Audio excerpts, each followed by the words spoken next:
Welcome, hello everyone, welcome to our channel. Here is another digital SAT math question we've been given.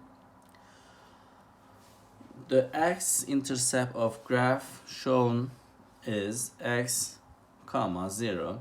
What is the value of x? So we need to understand, to solve this question, we need to understand the concept of x-intercepts.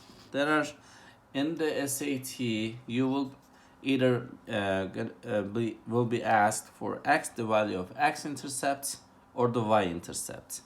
Let me briefly go ahead and explain this to you. If you are being given, let's say here, and let me graph a function. Let's say this is a quadratic function. We can just go ahead and draw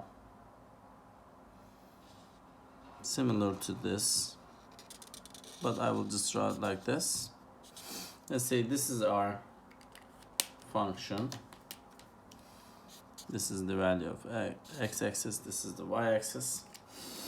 In this question, the graph in below, wherever that intersects with the x-axis, in here, this is our x-axis. Do you see that? Let's say this is, let me give you some values for this to explain. Let's say this is -2, this is positive. To me it's 3, and let's say this is the value of y-axis is negative, let's say 4, because it's below the origin.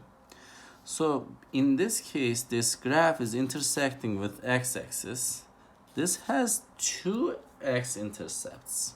One is the value of -2, and this is positive 3. But what about the y-intercept? The y-intercept is, as you can see, this is the graph, and wherever the graph is intersecting with the y-axis, which is at this point -4 is the y-axis value, y-intercept value. In this question, when you just return to our question, you will see that there is only one x-intercept where the graph is intersecting with the x-axis on this point. It's obviously is 7, and then what is the value of x you've been asked to find? The answer of this question will be 7, because this graph is intersecting with the x-axis over here. So this is the answer for this problem, number 7. Thank you for watching our video. Do not forget to subscribe our channel. Hope to see you around.